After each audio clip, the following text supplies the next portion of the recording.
The moment hung between them like a live wire, thick, charged, and sharp enough to slice straight through the air. It wasn't just a casual question, it was a vulnerable, heartfelt invitation from one friend to another. Sophie Cunningham fully invested emotionally and financially in the future of Project V, laid everything out with sincerity. This wasn't a pitch to a stranger, it was a plea wrapped in hope, ambition, and trust. She leaned forward with genuine anticipation and asked softly but confidently, "Caitlin, you want to come play with us?" What happened next wasn't just unexpected, it was devastating. Caitlin Clark responded instantly. No hesitation, no conflict, no pause to consider. Just a clean, sharp, unfiltered answer that tore through the room like a lightning strike. No, not really. I don't.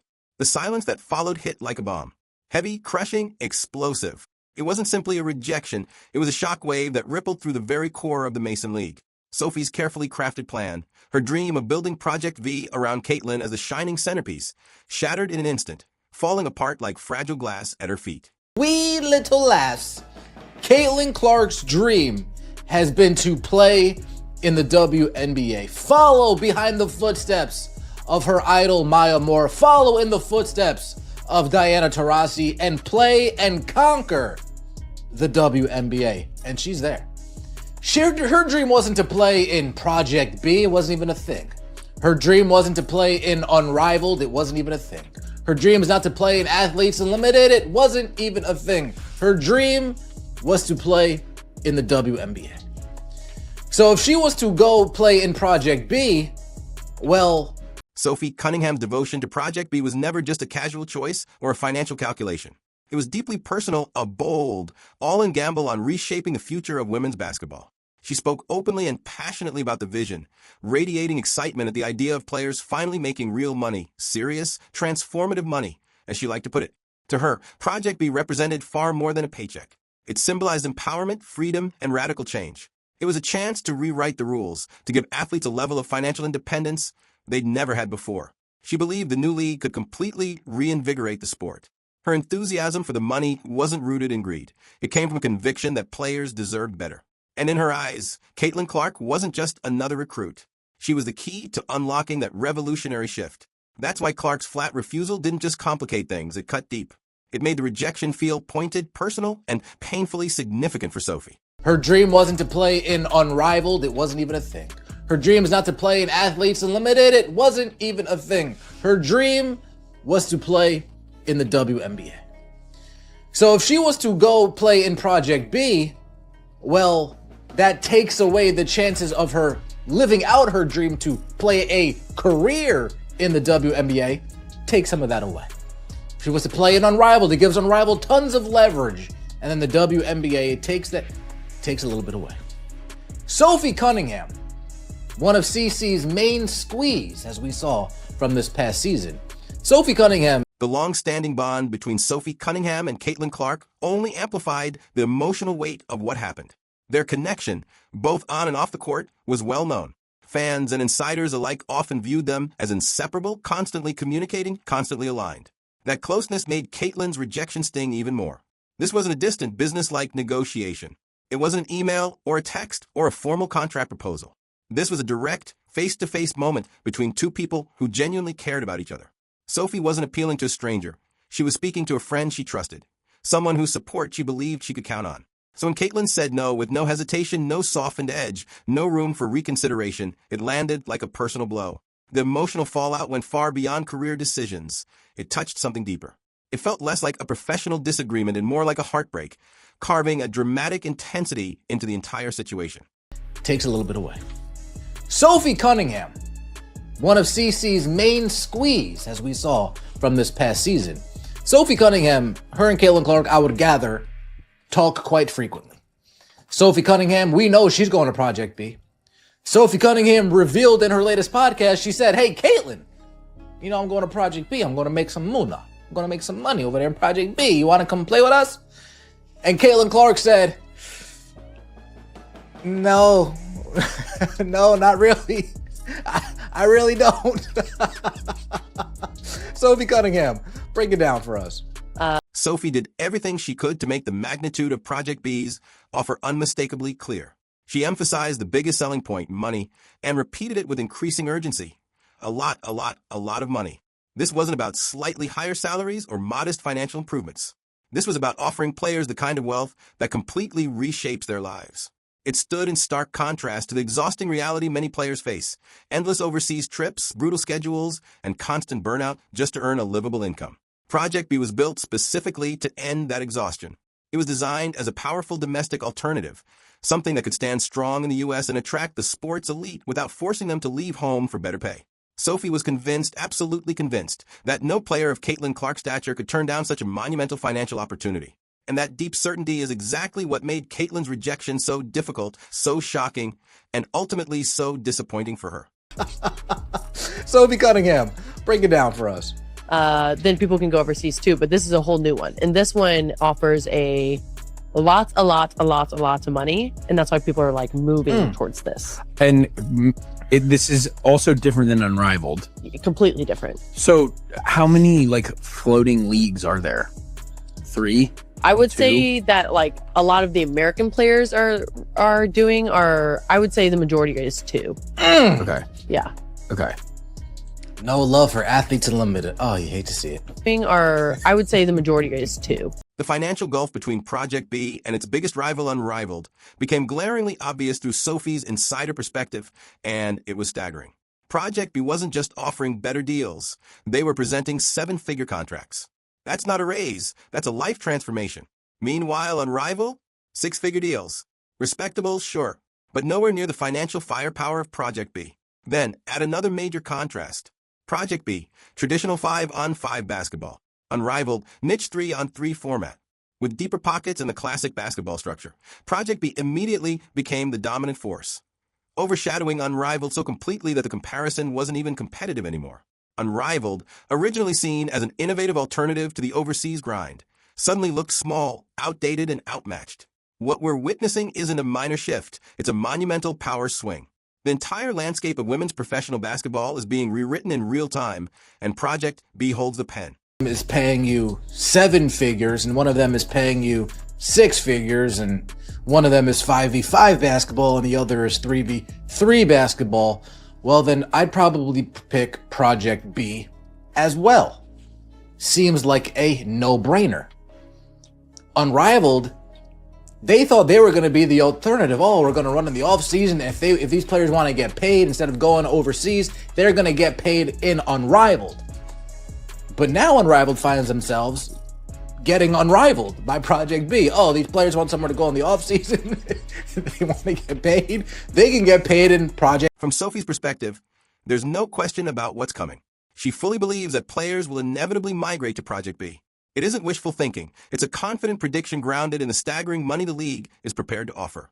In her eyes, these financial incentives are simply too massive, too revolutionary to ignore. They have the potential to redefine careers, reshape the sport, and disrupt long-established systems. So when Caitlin Clark, a player Sophie saw as the crown jewel, stood firm and rejected the offer, it felt baffling, almost confusing, even a little infuriating. To Sophie, it seemed like Caitlin didn't truly grasp just how transformative Project B could be. Clark's refusal went against everything Sophie expected players to want: security, wealth, and freedom from the old limitations. This emotional conflict turned Caitlin's decision into a symbol, one that directly clashed with Sophie's belief in Project B's unstoppable rise. What's stopping me from offering somebody $5 million a year? What's stopping me from offering somebody $10 million a year? So if what Sophie Cunningham is saying is true, and I'm not saying she's a liar, I'm saying Caitlin Clark can always change her mind, right? Well, we have to say that she probably has already been offered. There's probably already been something thrown out in her direction, as far as a contract goes, as far as an offer goes to Caitlin Clark. What would that offer look like? That she'd say, nah, I'm good on this. Or is it a, nah, I don't want to play in this league thing, right?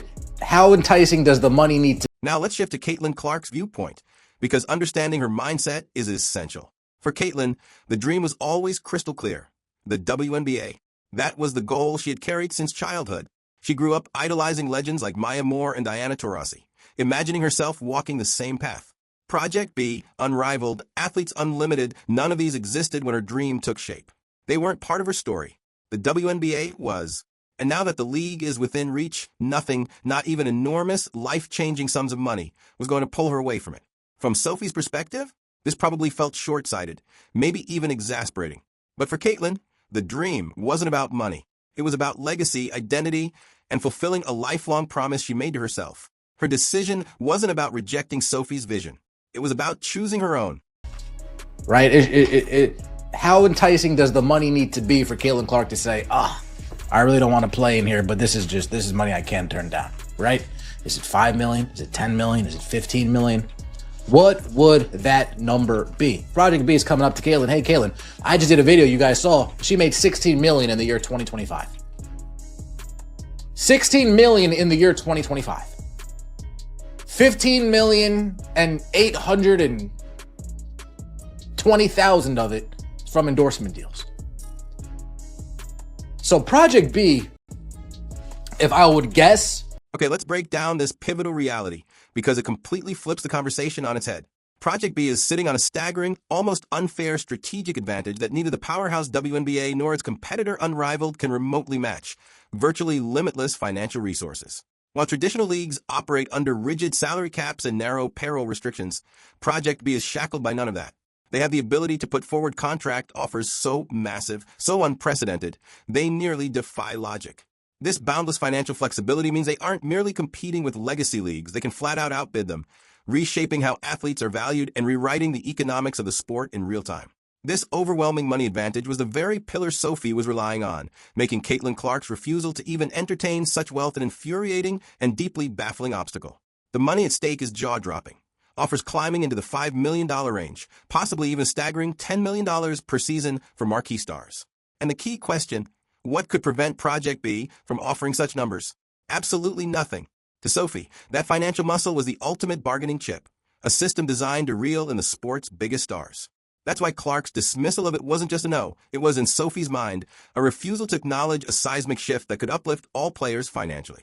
Now, here's where the story gets even more baffling. Analysts expressed genuine disbelief over Caitlin Clark turning down Project B when you consider her already staggering income. Clark is projected to earn around $16 million in 2025, the overwhelming majority, about $15.82 million, coming directly from endorsements. And this raises the million-dollar or multi-million-dollar question: how much more money would it actually take to sway someone who is already earning generational wealth? For Sophie, fighting to build a new league from scratch, Clark's already extraordinary financial status likely made every monetary pitch feel weaker. But there's an even deeper layer here. Joining a league like Project B carries real strategic dangers for Clark's ultimate aspiration, the WNBA. Participating in any of these alternate leagues, no matter how many digits the checks contain, could potentially dilute her focus and redirect her energy away from the dream she's been building towards since childhood, a fully realized WNBA career. Her decision isn't just about grabbing the biggest paycheck. It's a calculated long-term move designed to protect her professional identity, maximize her negotiating leverage, and preserve her alignment with the league she views as her destiny. This is a subtle but highly strategic calculation, something easily missed by those fixated only on the jaw-dropping contract numbers. But here's the real kicker. Caitlin Clark joining Project B would instantly transform the league's power in the sports ecosystem. Her star power alone could pull in massive sponsors, shift national attention, and redirect millions in media value, instantly elevating Project B into a true threat against the WNBA. On the flip side, her rejection protects the WNBA stability, shields its talent structure, and prevents a fractured landscape. Her choice doesn't just affect her life, it shifts the power balance across women's basketball. And without Clark's gravitational star power, Project B faces an enormous challenge in landing a lucrative TV deal. Broadcasters scrutinize everything, and the absence of the sport's biggest draw is a colossal warning sign. It signals that the league lacks the magnetism needed to anchor viewership, shrinking the value of any media package they might negotiate. That puts Project B's long-term survival in jeopardy, making Sophie's efforts to land elite players even more urgent and incredibly difficult. Now let's talk about Unrivaled. According to the speaker, Unrivaled is practically finished cooked, to quote the dramatic phrasing, destined to fade out like a leftover holiday turkey. Project B's financial firepower and more mainstream 5-on-5 format place Unrivaled in an unwinnable position. If they can't compete financially, how many of their players will even remain by 2027? This paints a harsh picture of just how brutal this competition for talent truly is, and highlights why Sophie's alignment with Project B, despite setbacks, remains incredibly strategic. The only path to survival for Unrivaled, according to analysts, would be to completely rebrand itself as a developmental league feeding into the WNBA. But this lifeline would require the WNBA or wealthy NBA owners to step in and fund the entire operation simply to cultivate incoming talent. Without that intervention, Unrivaled is effectively doomed, underscoring the massive uphill battle faced by any league that dares challenge Project B's enormous bankroll. Now, shifting the focus to Clark's future, Sophie provided the first real clarity about where Caitlin Clark is headed. Clark's no to Project B, combined with her expected rejection of Unrivaled, Athletes Unlimited, the EuroLeague, and even high-paying Australian leagues, paints a crystal-clear picture. Her loyalty lies entirely, unshakably with the WNBA. Her decision wasn't about turning down better pay or dismissing new opportunities. It was about reaffirming the singular dream she's been chasing for years. This clarity, although a tough blow for Project B, actually gives Clark tremendous power in her ongoing negotiations and future planning. The speaker then questioned what kind of offer Project B would need to present just to make Clark reconsider. Would it take $5 million? $10 million? Or something completely outrageous like $15 million per season? For a player already set to make $16 million in a single year, a couple extra million simply might not matter. That presented a nearly impossible challenge for Project B as they try to secure athletes whose motivations extend far beyond money. And here's one more ironic twist. Clark's refusal to join any alternative leagues actually strengthens the WNBA even more. By keeping her full star power contained within one league, she increases her market impact, consolidates her influence, and boosts her negotiating strength. Her absence elsewhere becomes a strategic move, silently but powerfully shaping the future of women's basketball without her even stepping on the court. Her NIL empire, the force behind her $16 million endorsement figure, absolutely dwarfs anything these new leagues can offer in salary alone. This gives her unmatched financial security, meaning she doesn't need to chase checks. Her freedom to choose based on vision and purpose rather than money puts her in a completely unique position in sports. In the end, one player's decision, Caitlin Clark's firm no to Project B, creates ripple effects that will reshape the women's basketball landscape for years. It challenges the viability of rising leagues, transforms negotiation norms, strengthens the WNBA's foundation, and reshapes Sophie Cunningham's next steps. The delicate interplay of ambition, massive financial resources, and deeply personal dreams now hangs in a precarious balance, showing just how dramatically a single choice can steer the fate of an entire sport. Finished, kaput! If Unrivaled is existing past 2027, I would be shocked and amazed. But again, what type of players would they even have in the league at that point? Nafisa Collier, Brianna Stewart, cool. Who else? The stud buds? I ain't watching no stud buds. Who else would beat Unrivaled? Paige cut it out. Cut it out. Unrivaled better call Kathy Engelbert and say, hey, we could be a developmental league for you guys, and then maybe